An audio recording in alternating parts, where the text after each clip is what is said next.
Você sabia que a dieta com restrição de carboidratos é uma boa alternativa para o tratamento do transtorno bipolar? Doenças psiquiátricas, como o transtorno bipolar, costumam ser tratadas principalmente com o uso contínuo de medicamentos, que nem sempre apresentam resultados satisfatórios. Em razão disso, adquire grande importância a busca por outras possibilidades terapêuticas. Haja vista que a alimentação tem grande interferência na saúde mental, a estratégia alimentar baseada em comida de verdade, de origem natural e minimamente processada, surge como alternativa terapêutica viável para mitigar os efeitos nocivos de distúrbios psíquicos e mentais. E para saber mais sobre esse importante assunto, eu converso agora com Regis Chachamovitch. Ele que é psiquiatra e psicoterapeuta e está em linha conosco. Regis, bom dia, seja muito bem-vindo à Rádio CBN. Bom dia aos ouvintes. Como é que se caracteriza a bipolaridade? Ou melhor, o que é um transtorno bipolar, Regis? Bom, o transtorno bipolar é uma das doenças psiquiátricas e ela tem como característica a alternância entre polos de humor diferentes, por isso o nome bipolar. A pessoa que tem o transtorno bipolar, ela tem momentos ou episódios em que ela fica depressiva, são os episódios depressivos, que são a depressão que a gente está acostumado a conhecer, né? A pessoa fica desanimada, sem disposição, sem ânimo, com muita tristeza, tem alteração de apetite, alteração de sono, e isso dura, né, um certo período, né, alguns dias ou algumas semanas. E o outro polo é o polo da euforia ou da mania, né, em que a pessoa fica muito acelerada, o humor muito eufórico, com excesso de energia, uma aceleração de pensamentos, às vezes se coloca em algumas situações de risco. Então, a pessoa tem esses dois polos, né? E entre esses períodos, ela tem períodos de humor estável. Então, é a alternância entre esses dois polos com momentos de humor estável. Regis, para vocês profissionais, é um diagnóstico fácil de ser feito junto ao paciente ou muitas vezes existe até uma confusão e até, de repente, uma falta, né, de direcionamento para, de fato, constatar um transtorno bipolar? Isso é muito variável, sabe? Assim, muitas vezes ele é um diagnóstico difícil, porque a gente sabe que existem graus e tipos diferentes de bipolaridade. Então, quando os sintomas são muito evidentes, o diagnóstico fica um pouco mais fácil. Mas existem muitas situações em que os sintomas são mais sutis, e aí diferenciar entre, por exemplo, uma pessoa que tem um quadro depressivo de uma pessoa que tem um quadro de bipolaridade, às vezes pode ser não muito fácil. Então, tem estudos que mostram, por exemplo, que tem pessoas que demoram muitos anos até que se faça o diagnóstico de transtorno bipolar, porque ela vai sendo tratada para outras condições, como depressão, por exemplo, a depressão que a gente chama de unipolar, que não é a depressão do transtorno bipolar. Então, às vezes, ele é um diagnóstico que não é tão simples, depende da maneira como se apresenta para cada pessoa. E há um tratamento diferente para tratar um caso de depressão e aqui um caso de bipolaridade? Sim, tem diferenças de tratamento, às vezes diferenças importantes, né? Quando a gente fala, por exemplo, das medicações disponíveis para o tratamento, na depressão unipolar, a depressão que não é bipolar, normalmente a gente usa os antidepressivos, né? São os remédios mais comuns. Esses mesmos remédios, para quem tem transtorno bipolar, eles muitas vezes não são os mais indicados. Às vezes eles até podem piorar um pouco o quadro. E então a gente usa mais os chamados estabilizadores de humor. Isso principalmente, tem outros remédios que também a gente pode usar, mas tem diferenças grandes de tratamento entre outros. Então a diferença entre essas doenças é muito importante para o tratamento. Uma hora está tudo bem, uma hora realmente parece que tudo cai por terra e vem esses transtornos de humor, vem esse indício do transtorno bipolar, Regis. Isso vai variar de paciente para paciente, também assim, várias situações podem desencadear esse transtorno, podem alterar esse estado de humor do paciente? Sim, você tem razão. Tem bastante variação de pessoa para pessoa. A maneira como se apresenta o transtorno bipolar, ela pode ser bastante variável. Né? Tem pessoas que começam a ter um episódio depressivo, às vezes tem vários episódios depressivos antes de ter um episódio de euforia. Isso muitas vezes dificulta um pouco o diagnóstico. Tem pessoas que como primeira manifestação têm um quadro de euforia já. O grau pode variar também, então isso também é uma diferença importante. Então tem muitas variações, tem muitas possibilidades de apresentação do quadro. E o que desencadeia também é uma coisa que pode variar. Então a gente sabe que o transtorno bipolar tem o que a gente chama de carga genética, quer dizer, existe um componente genético. Então quem tem história familiar, por exemplo, a gente sabe que tem uma chance aumentada de desenvolver o transtorno bipolar ao longo da vida. Mas isso não quer dizer que essas pessoas vão ter o transtorno bipolar. Então o que vai desencadear aí são outros fatores, né? Podem ser fatores da história de vida, né, como traumas, por exemplo, e podem ser fatores ambientais, né, o estresse, a exposição a substâncias psicoativas, alguns tipos de drogas e outros são fatores que vão desencadear. Importantíssimo. Regis Chachamovitch, psiquiatra e psicoterapeuta com atuação em psiquiatria nutricional.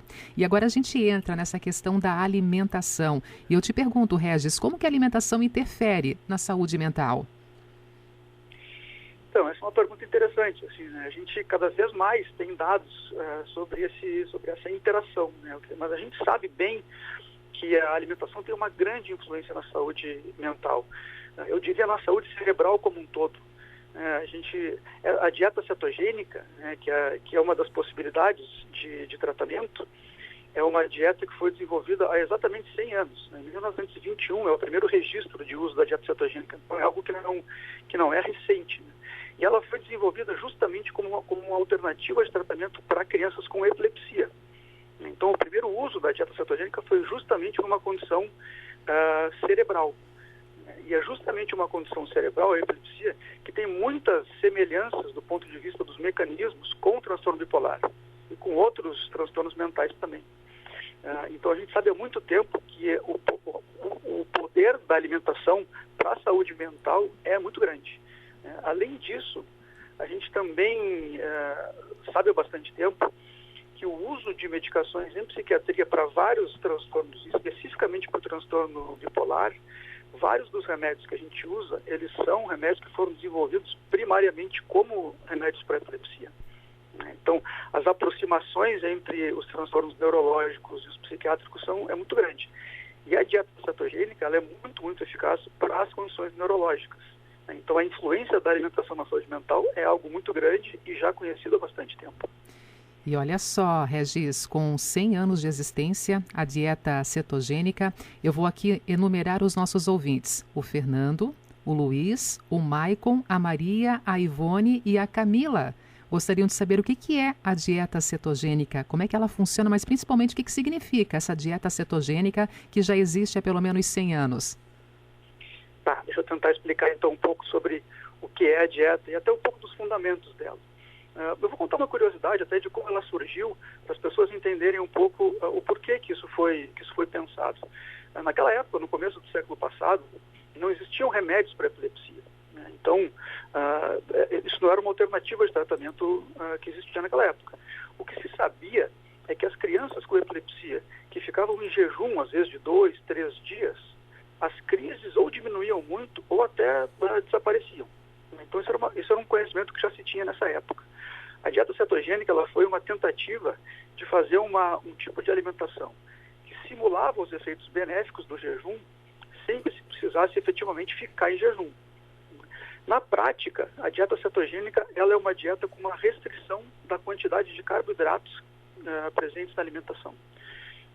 Basicamente, essa restrição de carboidratos é que faz o organismo entrar num estado metabólico de uma série de alterações benéficas para o metabolismo. Entre elas, essas alterações que fazem com que faziam e fazem com que as crises epiléticas, por exemplo, diminuam ou desapareçam. Na prática, isso significa restringir a quantidade de carboidratos a um nível bastante pequeno. Então, quando a gente fala, por exemplo, de comida de verdade, que seria a base da dieta, são comidas naturais em que a presença dos carboidratos é muito pequena, né? Carnes, ovos, peixes, vegetais em geral, legumes, algumas frutas de baixo teor de carboidrato. Então, isso coloca o organismo num estado metabólico, quer dizer, uma maneira de funcionar, os processos fisiológicos ficam de um jeito que produz uma série de alterações benéficas, né? Uma série de mudanças que trazem benefícios para várias partes do corpo, mas para o cérebro especificamente. Importante. E muitas pessoas não gostam de misturar, por exemplo, os carboidratos, não gostam de misturar aqui o arroz, o macarrão, né, numa mesma refeição. Isso realmente é importante, é necessário para aqueles que não conseguem abrir mão, mas pelo menos não misturar também esses carboidratos naquela mesma refeição. Regis? Eu diria assim, né, qualquer limitação do excesso de carboidratos, especialmente os carboidratos refinados, então açúcar, a farinha, todos os farináceos, biscoitos, bolos, pães, qualquer diminuição do consumo desses alimentos, na maioria das vezes, traz benefícios em geral para o organismo, para o funcionamento do organismo. Do ponto de vista do funcionamento cerebral, especificamente, a gente sabe que a restrição de carboidratos é algo que tem se mostrado muito benéfico. Quando a gente pensa em especificamente usar a alimentação como tratamento para transtornos mentais, como a bipolaridade, por exemplo, e outros, porque essa dieta cetogênica ela pode ser usada para outras condições também, aí a gente está falando de um tipo de alimentação específico, em que não basta uma pequena redução da quantidade de carboidratos ou simplesmente retirar um certo alimento, como parar de comer pão ou parar de comer macarrão. Aí é necessário realmente uma formulação da dieta para que ela seja eficaz. Então, eu diria que são situações diferentes. Reduzir o excesso de carboidratos, especialmente refinados, vai trazer uma série de benefícios para a saúde em geral. Quando a gente fala especificamente em tratamentos para transtornos mentais, aí é preciso realmente uma formulação de uma alimentação mais específica, né? E aqui se pediria para reduzir ou para tirar de vez do cardápio, para de tempo em tempo poder consumi-lo, isso aqui falando, né, nesse tratamento de doenças psiquiátricas? Existem maneiras diferentes de fazer, né? A gente não vai nunca eliminar os carboidratos, né? A ideia não é eliminar, os carboidratos vão estar presentes na alimentação, mas eles vão estar presentes em quantidades limitadas e eles vão estar presentes especialmente em fontes que a gente chama de boas fontes de carboidratos. Então, por exemplo, quando a gente fala em carboidratos, a gente vai estar acostumado a pensar no pão, no macarrão, na pizza, nos lanches, doces, e realmente aí existe uma quantidade enorme de carboidratos. Mas, por exemplo, legumes, algumas frutas, mesmo com baixo teor de carboidratos, são alimentos em que o carboidrato está presente, né? Então, brócolis, cebola, tomate e vários outros vegetais, aí são boas fontes de carboidratos. Isso significa dizer que é uma quantidade pequena de carboidratos que o corpo pode tolerar bem, dentro, né, de um alimento que tem uma qualidade nutricional muito boa, né? Então, a gente não vai zerar os carboidratos, a gente vai diminuir a quantidade. E aí a gente pode fazer de maneiras diferentes, né? A gente pode, em algumas situações, por exemplo, de cara começar com a dieta cetogênica, assim, de forma abrupta, né, reduzir bastante a quantidade de carboidratos de uma vez, ou a gente pode ir reduzindo aos poucos. Aí vai depender de vários fatores que na avaliação de caso a caso a gente vai decidir, mas são duas possibilidades que podem funcionar. E assim, né, Regis, instigar esse conhecimento, buscar essa informação, ir ao encontro realmente da informação verdadeira, porque como você mesmo colocou, existem carboidratos bons, existem várias fontes de carboidratos, até pela elevada quantidade de fibras que a gente pode destacar aqui. Eu fiz uma rápida pesquisa, mas, por exemplo, aqui, ameixa, mamão, pera, morango, kiwi, tangerina, limão, pitaia, pêssego, também aqui colocando na linha de vegetais, repolho, brócolis, couve-flor, na linha de grãos, feijão, lentilha, grão de bico, e ervilhas, e na linha de tubérculos, batata doce com casca e inhame. Então são produtos que a gente vai encontrar também os carboidratos bons. Isso é informação, isso é também buscar, né, realmente esse contato com a boa e a verdadeira informação, né, Regis? Sem dúvida, eu concordo. Eu acho que quanto mais as pessoas puderem saber sobre a alimentação, né, ter informação de qualidade, eu sempre falo de informação de qualidade, porque quando a gente vai pesquisar nutrição, por exemplo, na internet ou no Google, existem muitas informações desencontradas e as pessoas ficam muito perdidas em relação a isso, né? Então, alguns lugares ou alguns sites, por exemplo, falam que tal alimento é bom, daqui a pouco ela vai encontrar em outros sites que esse alimento é ruim, e as pessoas ficam muito confusas, né? Então, eu acho que a informação de qualidade é muito importante. Então, realmente, assim, boas fontes de carboidratos, elas podem e muitas vezes devem fazer parte de uma alimentação considerada saudável, né? Então, eu não diria que uma pessoa saudável, por exemplo, tenha que reduzir o consumo de vegetais ou de frutas. Isso não faz nenhum sentido a gente pensar, né? Então, quando a gente pensa numa alimentação saudável, as boas fontes de carboidratos, elas vão estar presentes. Outra situação é quando a gente pensa em pessoas que já têm alguma alteração de saúde, né? A gente pode falar, por exemplo, do diabetes, a gente pode falar de pressão alta, a gente pode falar de síndrome de ovários policísticos, em geral, e especificamente, né, a gente pode falar de transtornos neuropsiquiátricos, como a bipolaridade, mas depressão, ansiedade, mesmo esquizofrenia e outros transtornos relacionados. Nesses casos, aí, às vezes, mesmo esses alimentos que são, em geral, saudáveis, a restrição deles pode ser benéfica. Então, numa dieta cetogênica, por exemplo, os grãos, os cereais, as frutas com mais doces, como banana, laranja, maçã, manga, uva, a gente vai restringir, porque quando a gente usa como um tratamento, aí elas podem atrapalhar, né? Então, são situações diferentes. Numa dieta saudável, para quem não tem nenhuma doença, as boas fontes de carboidratos, elas podem e devem estar presentes, né? Quando a gente usa uma dieta para tratamento específico, aí muitas vezes a gente tem que fazer uma formulação específica em que alguns desses alimentos vão estar restritos. Importante.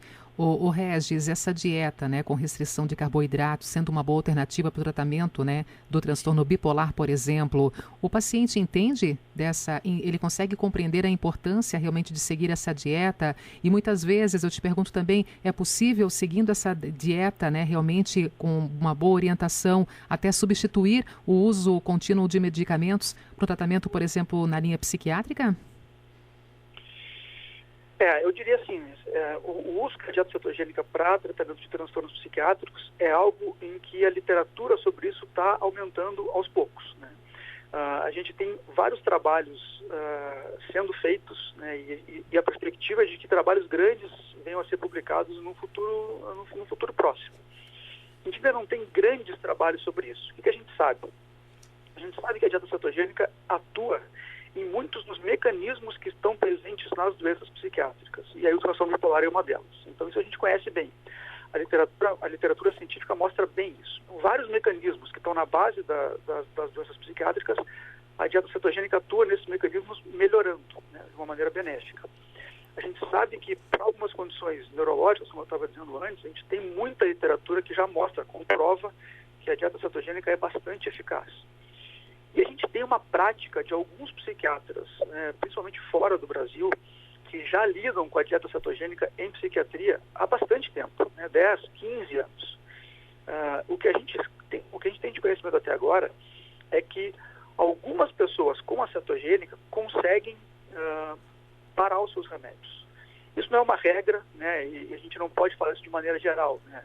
O cuidado que a gente sempre tem que ter, e que eu tenho quando eu falo sobre isso, é que as pessoas não tenham uma ideia de que elas podem simplesmente pesquisar a dieta cetogênica, sair fazendo e parar os seus remédios.